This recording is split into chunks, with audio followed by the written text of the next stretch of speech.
అండి, అందరు ఎలా ఉన్నారు? నేను ఇంకా ఈరోజు ఈ వీడియోలో అమెరికాకి వచ్చిన తర్వాత జాబ్ చేసుకునే వాళ్ళెవరు, ఖాళీగా ఉండే వాళ్ళెవరు అనేసి అయితే ఈ వీడియోలో చెప్దాం అనుకుంటున్నాను.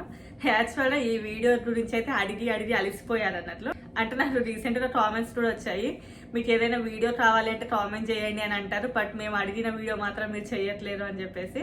అంటే దానికి ముందు నాకు ఇంకా చాలా వీడియోస్ నుంచి అనుకుంటాను కాబట్టి ఇంకా మేబీ డిలే అవుతాయి తప్పకుండా మీరు అడిగిన ప్రతి ఒక్క వీడియో అయితే వస్తూనే ఉంటుంది. సో ఇంకెవరైనా మొదటిసారి మన ఛానల్ని చూస్తున్నట్లయితే లైక్ చేయండి, షేర్ చేయండి, సబ్స్క్రైబ్ అయితే తప్పకుండా చేసుకోండి. ఇంకా చాలా మంది ఏంటంటే మీరు మాట్లాడేటప్పుడు కొన్ని వర్డ్స్ అనేవి ప్రాపర్గా వినిపించట్లేవు అనే కామెంట్స్ చేస్తున్నారు. యాక్చువల్గా నేను ఎలాంటి మైక్ యూజ్ చేయనండి, అందువల్ల మీకు బ్యాక్గ్రౌండ్లో కొంచెం నాయిస్ వచ్చేసి నా వాయిస్ అనేది డిస్టర్బెన్స్గా ఉండొచ్చు. సో ప్లాన్ చేస్తున్నాను ఒక మంచి మైక్ తీసుకోవడానికి. మీకు ఏమైనా తెలిస్తే కామెంట్ సెక్షన్లో చెప్పండి, యూట్యూబ్ కోసం ఏమైనా మంచి మైక్స్ ఉంటే.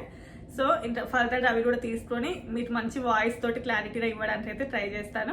ఇంకా ఇప్పుడైతే అసలు వీడియోలోకి వెళ్దాం. చాలా మంది అడిగింది ఏంటి అంటే, మేము యుఎస్కి వస్తున్నాము డిపెండెన్సీల లాగా, మేము ఏమైనా జాబ్స్ చేసుకోవచ్చా, ఈవెన్ అంటే ఒకవేళ మాకు జాబ్ ఆపర్చునిటీ వచ్చినట్టు మేము ఓన్లీ సాఫ్ట్వేర్ జాబ్సే చేసుకోవాలా, వేరే జాబ్స్ చేసుకోకూడదా, ఇలాంటివి చాలా క్వశ్చన్స్.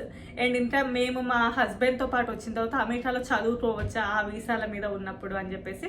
సో వీటన్నిటి కూడా ఈ వీడియోలో క్లారిటీగా చెప్తాను. ఇంకా అమెరికాకి ఎప్పుడైనా కూడా ఒక ఇంజనీర్లు రానియండి, డాక్టర్స్ రానియండి, ఆర్కిటెక్ట్లు రానియండి, ఇంకా వీళ్ళే వస్తూ ఉంటారు విత్ డిపెండెన్సీలతో పాటు. ఈవెన్ స్టూడెంట్స్ కూడా వస్తూ ఉన్నారు కూడా, వాళ్ళు డిపెండెన్సీతో పాటు అయితే రారు. ఇన్ కేసు వచ్చినా కూడా వాళ్ళు మేము ఇంత డబ్బు ఖర్చు పెట్టి అమెరికాలో మా వైఫ్ని కూడా చూడగలము అని చెప్పేసి వీసా ఆఫీసర్లకి చూపించినప్పుడు మాత్రమే వాళ్ళ వైఫ్స్ ని తీసుకొని రావచ్చు ఇక్కడికి. కాకపోతే వాళ్ళకైతే ఎలాంటి అవకాశం అయితే ఉండదు. సో ఇంకా మెయిన్ గా ఇక్కడ జాబ్ చేసుకునే అవకాశం ఉండేది ఎవరికి అంటే H1 డిపెండెన్సీలు అయినటువంటి H4లకి, L1 డిపెండెన్సీలు అయినటువంటి L2 వాళ్ళకి. ఎవరైతే జాబ్ మీద అమెరికాకి వస్తారో వాళ్ళ డిపెండెన్సీలో వచ్చేసి H4 visa and L2 visa వాళ్ళు అవుతారండి. వాళ్ళ పిల్లలు 21 సంవత్సరాల లోపు ఉంటే వాళ్ళని కూడా అమెరికాకి తీసుకొని రావచ్చు. కొంతమంది హస్బెండ్ వైఫ్ చేస్తుంటే వైఫ్ వాళ్ళు వస్తారు, కొంతమంది వైఫే జాబ్ చేస్తుంటే వాళ్ళ హస్బెండ్ కూడా డిపెండెన్సీ వీసాల మీద అమెరికాకి వస్తూ ఉంటారు. ఒకవేళ వాళ్ళ పిల్లలు కనుక 21 ఇయర్స్ ఎబోవ్ అంతా ఉన్నట్లయితే వాళ్ళకైతే స్టూడెంట్ వీసా మీద అమెరికాకి రావాలి తప్ప వాళ్ళ పేరెంట్స్ తో పాటు అమెరికాకి వచ్చే ఛాన్స్ అయితే ఉండదు. సో బిలో 21 ఇయర్స్ ఉన్న పిల్లలు మాత్రం అమెరికాకి వాళ్ళ పేరెంట్స్ తో పాటు అయితే రావచ్చు. సో నెక్స్ట్ మీరు అడిగిన క్వశ్చన్ లో ఈ డిపెండెన్సీలు అయినటువంటి H4 వాళ్ళకి అమెరికాకి వచ్చిన వెంటనే ఎలాంటి జాబ్స్ చేసుకునే అవకాశం అయితే ఉండదండి. వాళ్ళకి H4 EAD అనేది రావాలి. అప్పటి వరకు మీకు ఆల్రెడీ ఇండియాలో ఎన్ని సంవత్సరాల ఎక్స్పీరియన్స్ ఉన్నా, ఆల్రెడీ మీరు ఇండియాలో ఒక సాఫ్ట్వేర్ అయినా కూడా, మీకు ఎలాంటి ఎక్స్పీరియన్స్ ఉన్న క్యాండిడేట్లు అయినా కూడా మీరు డిపెండెన్సీ వీసా మీద అమెరికాకి వచ్చినప్పుడు ఎలాంటి జాబ్స్ అయితే చేసుకోకూడదు. ఓన్లీ L1 వీసా మీద వచ్చినటువంటి డిపెండెన్సీలు ఉంటారు, వాళ్ళు వచ్చేసి L2 వీసా. వాళ్ళు కూడా సేమ్ సాఫ్ట్వేర్ ఫీల్డ్ అయినా కూడా వీసాలు అనేది డిఫరెంట్ ఉంటుంది. అదేంటో తెలుసుకోవాలి అంటే మీరు మళ్ళీ నా కామెంట్ సెక్షన్లో చెప్పండి, నేను ఓన్లీ దాని యొక్క డిఫరెన్స్ అనేది ఇంకో వీడియోలో చెప్తాను. సో ఆ L2 వీసా వాళ్ళు మాత్రం వచ్చిన వెంటనే వాళ్ళు SSN అప్లై చేసుకొని వాళ్ళు ఇంటర్ ఫర్దర్గా అమెరికాలో ఎలాంటి జాబ్ అయినా చేసుకోవచ్చు.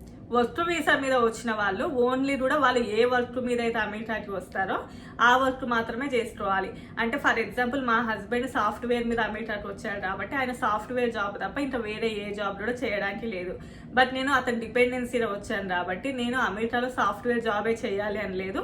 బయట దొరికే జాబులు రానియండి, ఇంకా ఎలాంటి జాబ్స్ అయినా కూడా నేను అమెరికాలో లీడర్గా చేసుకోవచ్చు. మరి లీడర్గా జాబ్ చేయాలంటే ఎలా మేము అని అంటే మీకు EAD ఉండాలి. EAD అంటే ఎంప్లాయ్మెంట్ ఆథరైజేషన్ డాక్యుమెంట్ అన్నట్లు.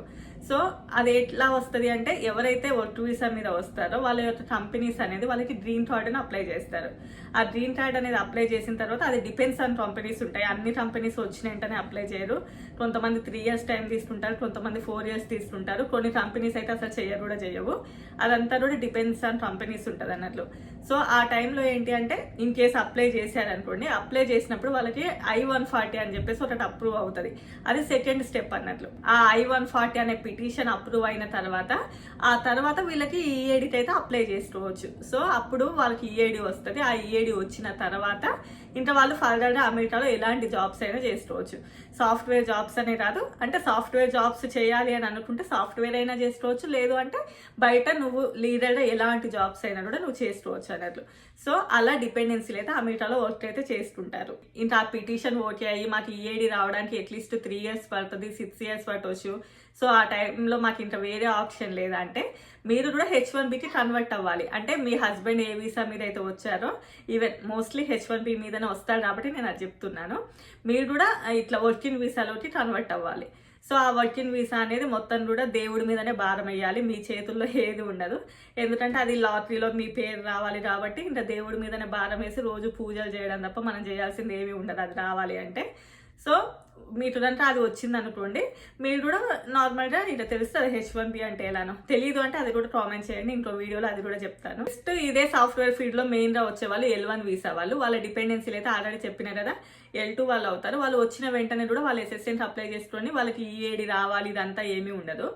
ఇప్పుడు అంటే రీసెంట్గా రూల్స్ అయితే చేంజ్ అయ్యాయి, అంటే 2 to 3 years బ్యాకే ఆ రూల్స్ మొత్తం కూడా చేంజ్ అయ్యాయి అన్నట్లు. సో ఒకప్పుడు ఉండేవంట కానీ ఇప్పుడైతే ఏం లేవు. వాళ్ళు వచ్చిన వెంటనే కూడా అమెరికాలో ఎలాంటి జాబ్ అయినా చేసుకోవచ్చు. ఎందుకంటే వాళ్ళకి ఫర్దర్గా ఈ గ్రీన్ కార్డ్ ఈ ప్రాసెస్ అనేవి చాలా తక్కువగా ఉంటాయి. ఈవెన్ L1 వీసాలో కూడా చాలా టైప్స్ ఉంటాయి, L1A అని చెప్పేసి, L1B అని చెప్పేసి. సో మేనేజర్ లెవెల్ వాళ్ళకైతే మాత్రం వాళ్ళ కంపెనీస్ గ్రీన్ కార్డు ప్రొవైడ్ చేస్తాడని, అలా కాకుండా నార్మల్ ఎంప్లాయీస్ అయితే మోస్ట్లీ అలాంటిదైతే ఎలాంటి ప్రొవైడ్ చేయరు. సో అందువల్లనే వాళ్ళ వైఫ్ కూడా ఒక ఛాన్స్ ఇస్తారు అన్నట్లు, మీరు యూఎస్లో ఎలాంటి జాబ్స్ అయినా చేసుకోవచ్చు అని చెప్పేసి. సో వాళ్ళైతే ఓన్లీ సాఫ్ట్వేర్ జాబ్సే చేయాలని ఏమీ లేదు, వాళ్ళు కూడా అమెరికాలో లీడర్గా బయట ఎలాంటి జాబ్స్ అయినా చేసుకోవచ్చు. మీరు ఆ SSN కార్డ్ ఒక్కటి చూపిస్తే చాలు, మీ SSN నెంబర్ నోట్ చేసుకొని మిమ్మల్ని ఎవరైనా కూడా జాబ్లోకి అయితే తీసుకుంటారు. బట్ నేను ఇక్కడ చాలా వరకు చూసింది ఏంటంటే, మన వీసా స్టేటస్ని బట్టి కూడా కంపెనీస్ అనేవి కొంచెం వెనక ముందు ఆడుతూ ఉంటాయి. అంటే ఇప్పుడు ఈ L2 వీసా వాళ్ళు అనుకోండి, ఎందుకంటే వాళ్ళకి అంటే ప్రాపర్గా ఇన్ని ఇయర్సే అని ఉంటుంది కదా, వన్స్ వీళ్ళు మానేసిన తర్వాత మళ్ళీ ఇంకో కొత్త ఎంప్లాయీని అని చెప్పేసి. కానీ అంటే ఈ మధ్య నేను చాలా వరకు అబ్జర్వ్ చేసింది, మనకి కాల్స్ కూడా ఈ L2 వీసా వాళ్ళకి చాలా తక్కువగా వస్తున్నాయి, అంటే ఈ సాఫ్ట్వేర్ సైడ్ నుంచి. బట్ ఈవెన్ స్టూడెంట్స్కే లేదులేండి కానీ అది వేరే విషయము.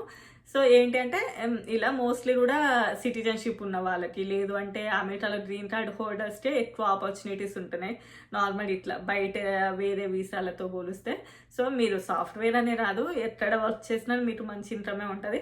సో ఇలాంటి జాబ్ అయినా కూడా చేసుకోవచ్చు. ఇంకా ఇక్కడికి ఎప్పుడో కొంచెం 4 years బ్యాక్ 5 years బ్యాక్ వచ్చిన వాళ్ళు ఏంటి అంటే ఆ ఈఏడి అప్రూవ్ అయ్యేదంతా ఏదో టైం పట్టిన తర్వాత ఎట్లాగో కెరియర్ గ్యాప్ వస్తుంది. ఈవెన్ అంటే ఎట్లాగో కూడా 4 years 5 years గ్యాప్ వచ్చిన తర్వాత ఇంకా ఇంట్రెస్ట్ రాదు చేయడానికి. ఎందుకంటే మనం ఎప్పుడైనా కూడా వచ్చిన కొత్తలోనే అమ్మో ఇన్ని డాలర్లు ఖర్చు అవుతున్నాయి అని చెప్పేసి ఆ ఆలోచనలో ఏదైనా ఒకటి చెయ్యాలి అని అనుకుంటాము. అది కాకుండా అన్ని ఇయర్స్ గ్యాప్ వచ్చి అన్ని ఇయర్స్ ఏం చేయకుండా ఉండి ఆల్రెడీ డాలర్ ఖర్చులకు అలవాటు పడిన తర్వాత ఈవెన్ మన ఇండియాలో అందరు జాబ్స్ చేస్తున్నామా, సో అలానే ఉంటుంది అన్నట్లు. సో ఎందుకంటే గ్యాప్ వచ్చిందంటే చాలా అక్కడితో పులి స్టాప్ పడిపోతుంది. నేను ఇక్కడ చాలా మందిని చూస్తూ ఉన్నాను అన్నట్లు. సో ఏంటంటే వాళ్ళని అడిగితే అదే చెప్తారు, వచ్చిన కొత్తలో ఇంట్రెస్ట్ వచ్చేది డాలర్లు సంపాదించాలి అని. కానీ ఇది ఇప్పుడు ఆ డాలర్లు ఖర్చు పెట్టడం అలవాటు అయిపోయిన తర్వాత ఇప్పుడు అసలు మాకు ఇంట్రెస్ట్ కూడా రావట్లేదు అని. సో ఇంకా అలా ఉంటాయి థింగ్స్. ఇంకా నేను ఇప్పటి వరకు చెప్పింది మాత్రం లీగల్ ప్రొసీజర్ అండి. బట్ ఇంకా చాలా మంది H4 మీద ఉన్న వాళ్ళు కూడా ఖాళీగా ఉండలేని వాళ్ళు ఎవరైనా ఉంటే ఏంటి అంటే ఎవరైనా కేక్ ప్రిపరేషన్స్ తెలిసిన వాళ్ళు కానీ తెలిసిన వాళ్ళకి కేక్స్ చేసి ఇవ్వడము, లేదు అంటే బయట కొంచెం కాస్ట్ ఎక్కువ ఉంటుంది, అంత టేస్టీగా ఉండవు ఇక్కడ.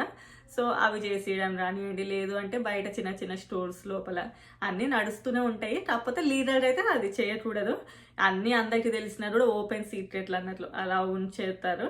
బట్ ఇంకా నార్మల్ అయితే మీరు అడిగిన దాని ప్రకారం అయితే ఆల్రెడీ నేనైతే ఈ వీడియోలో మొత్తం కూడా కవర్ చేశాను. సో ఇంకా మీకు ఈ వీడియో ఎలా అనిపించిందో నాకు కామెంట్ సెక్షన్లో చెప్పండి. ఎలాంటి వీడియోస్ రావాలో కూడా కామెంట్ చేయండి. Bye bye.